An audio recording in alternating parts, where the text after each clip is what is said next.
You spoke about the software engineers in this area. So, and that they get anxious when they get neck pain. But most commonly, what we see in clinical practice is actually not all of these or any of this.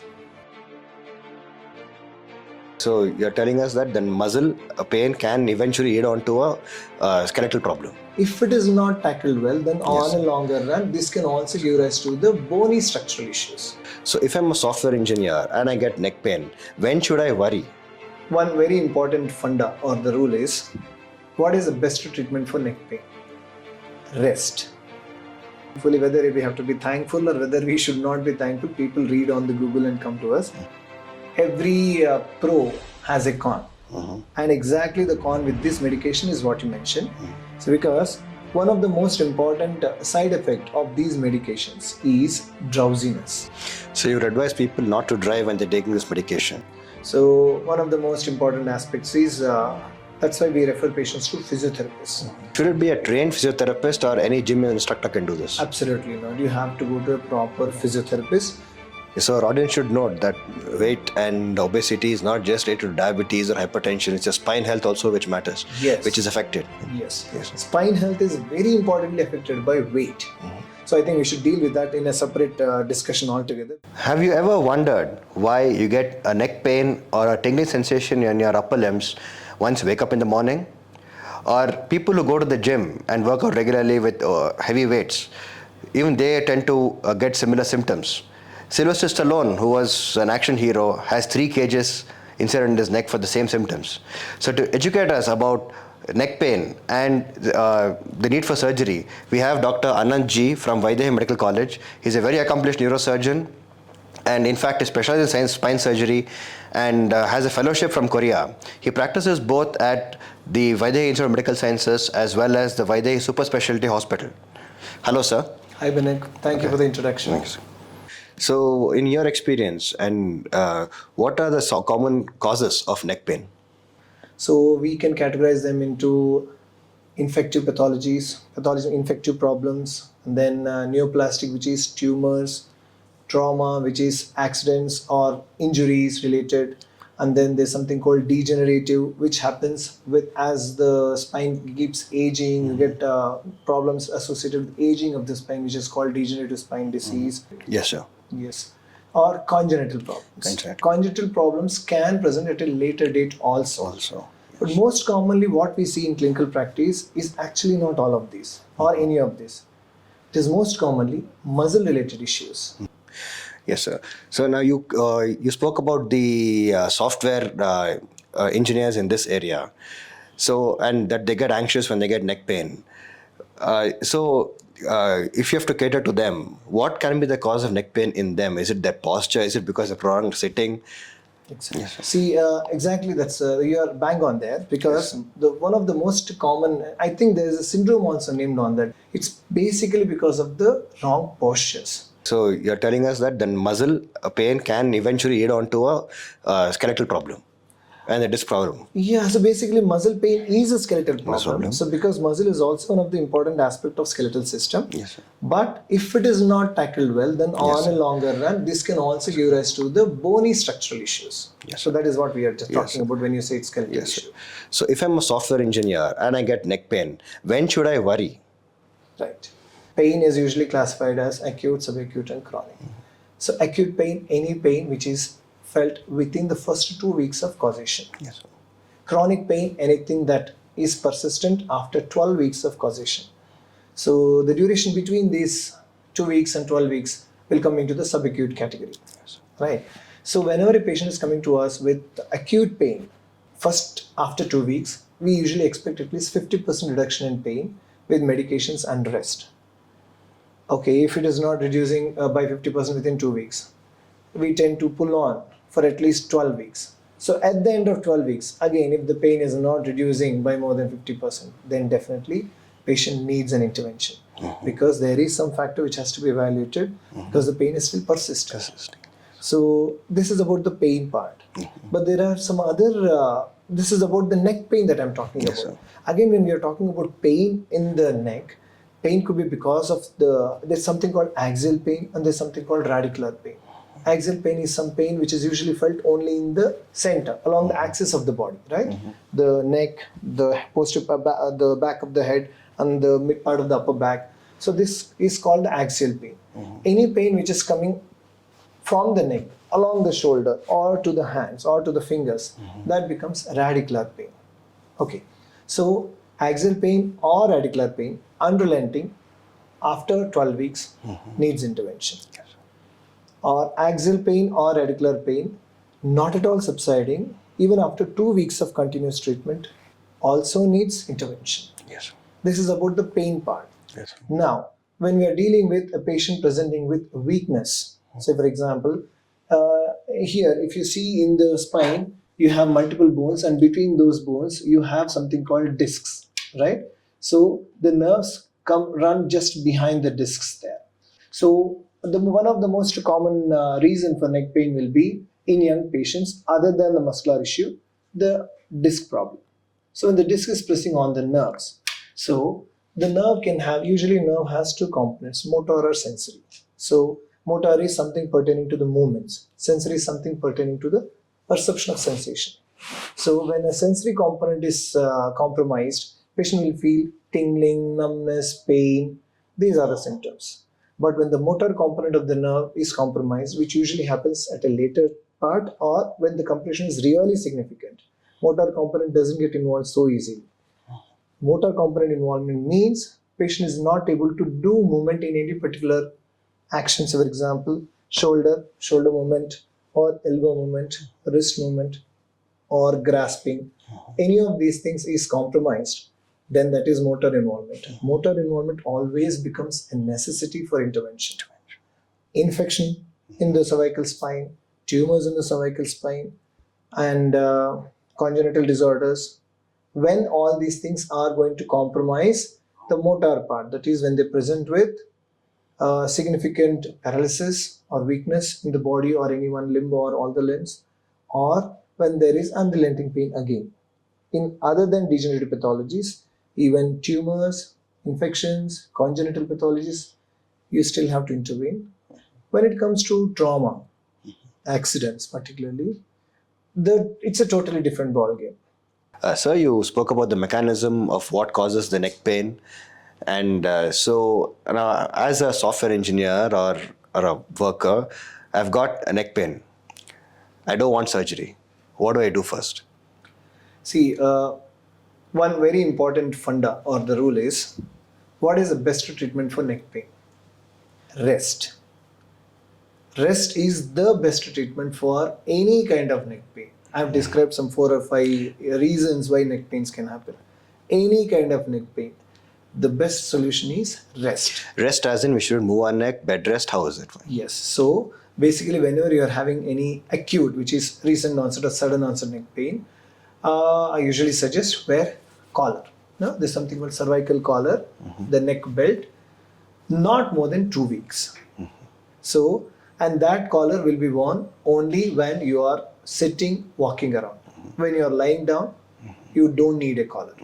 But wearing a collar will be uncomfortable for me, doctor. So that's what, as I said, you have no option. You have neck pain, then you have to wear a collar. Okay. Collars come in different sizes. Yes. So you have to choose your size appropriate collar. Because yes, that was a very logical question. Many times patients' pain actually increases after wearing collar. This is one more important question that we keep getting. But the reason for that is they are not choosing the size appropriate collar. So the collars come in different sizes, small, medium, large, XL and all those things. So according to your neck measurements, you have to select the appropriate size of the collar. That is what is going to help. But I do read on Google that drugs can harm your body, painkillers especially, and they say that kidneys are not very safe for the kidneys. So how long can I take the medications? Which medications are safe to take? One more very logical question. See, because most of the patients, particularly in India, are nowadays, thankfully, whether we have to be thankful or whether we should not be thankful, people read on the Google and come to us. So yes, they raise this question very routinely, and it's a very genuine and logical question. So we have 2 kinds of painkillers. One is, see, whenever there is an acute problem, so we are dealing with nerves and bones, right? So whenever there is an acute problem, there is usually swelling around that area. So for example, if there's a disc is coming out and disc is coming and pressing on the nerve. So there is some amount of swelling around the disc and swelling around the nerve. So one medication which is called non-steroidal anti-inflammatory drugs, the newer generation non-steroidal anti-inflammatory drugs can be used to reduce the swelling or inflammation and pain. Those will not be used for more than 1 week or at the max 2 weeks. Whereas, as I was describing, there's something called radicular pain, the pain which spreads along the nerves. So this is because the nerve is getting pressed, or it's because nerve is swollen. There will be some nerve is like current wire. So there will be some impulses in the nerve. So these impulses are erratic and that causes radicular pain. For this kind of pain, you use something called neuromodulators. Neuromodulators can be used for up to 3 to 6 weeks, sometimes even up to 3 months. So you spoke about neuromodulators and you explained that it alters the current in the nerves and reduces the pain. Now there are many nerves in the body serving many functions. Will all those functions be affected because of these neuromodulators? No. But again, I cannot totally negate what you said, because every pro has a con. And exactly the con with this medication is what you mentioned. So because one of the most important side effect of these medications is drowsiness, right? So, but it is helpful because, right, I have told you very clearly that we need rest when there is pain, and one of the best medicines is rest. So, if it is contributing to some amount of sleepiness and drowsiness, we are again benefited. But beyond drowsiness, it doesn't usually cause any major affection. It doesn't affect any other nerves significantly in the body.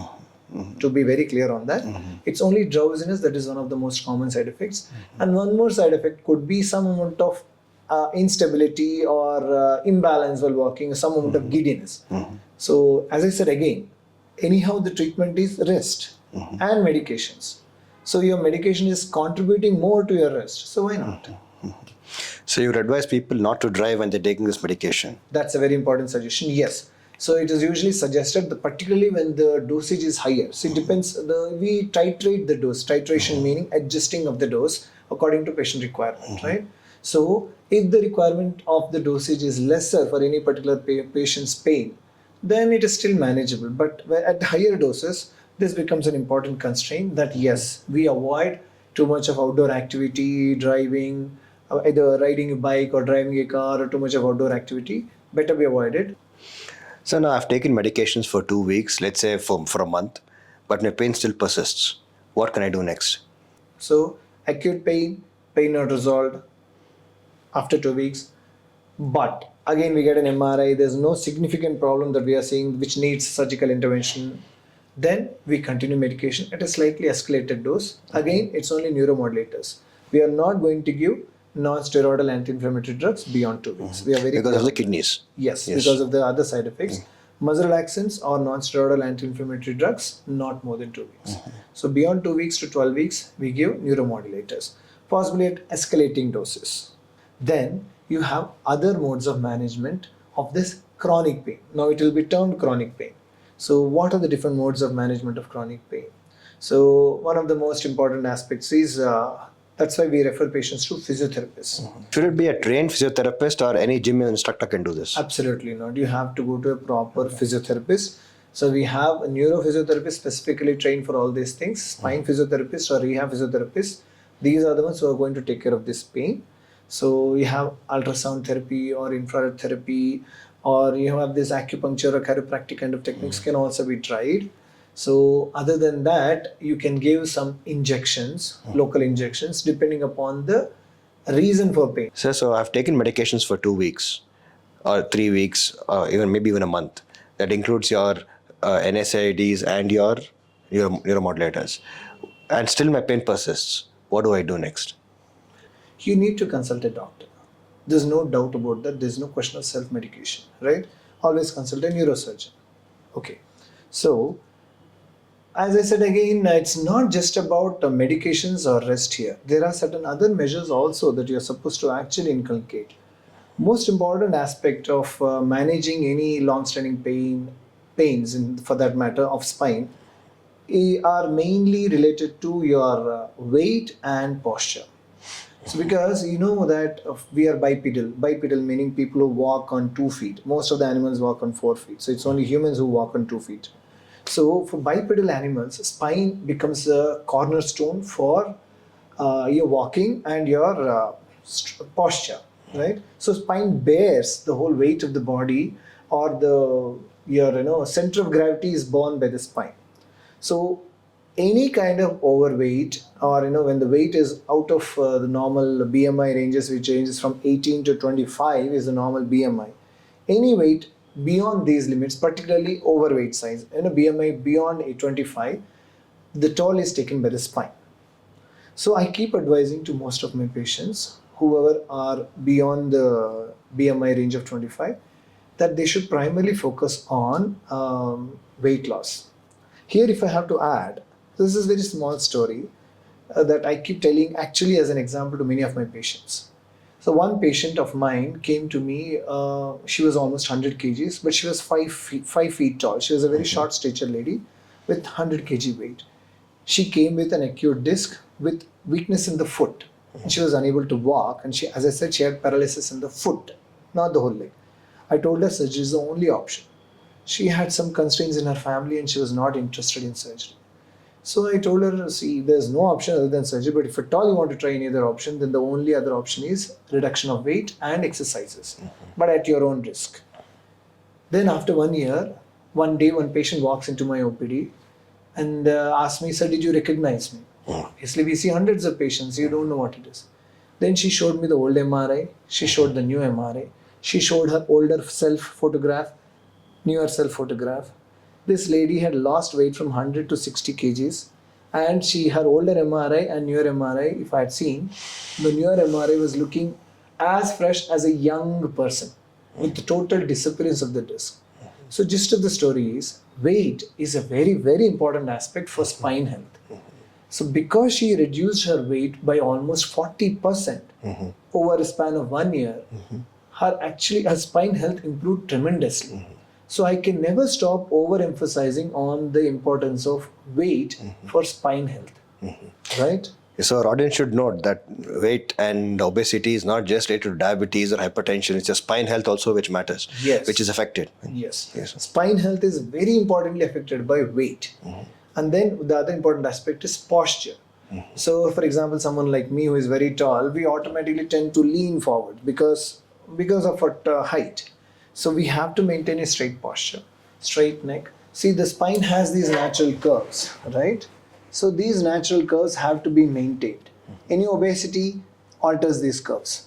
Tall postures inevitably tend to bend. So these curves, if they are not maintained, then the spine is going to take a toll. So summarizing, weight loss and posture are two important aspects that need to be always looked into when you're dealing with chronic pains, right? But posture in different professions and different people pertaining to different kind of work they do will be different, sir. That's a very beautiful question once again. So I think we should deal with that in a separate discussion altogether because, so for example, software people, housewives, laborers, or kids, and there are many other categories. Each category of patients will need separate training or education regarding their postures. Thank you, Dr. Ananth, for your wonderful explanation as to what measures one needs to take if he has neck pain. So the first thing one needs to do is not panic. Not all cases of neck pain are surgical candidates. So if one follows the advice given by Dr. Ananth when one has neck pain, I think more than 80% of the time it should be resolved. In case it doesn't resolve, then we'll talk about the lifestyle modifications, further lifestyle modifications and the surgical options next with Dr. Ananth G. Thank you.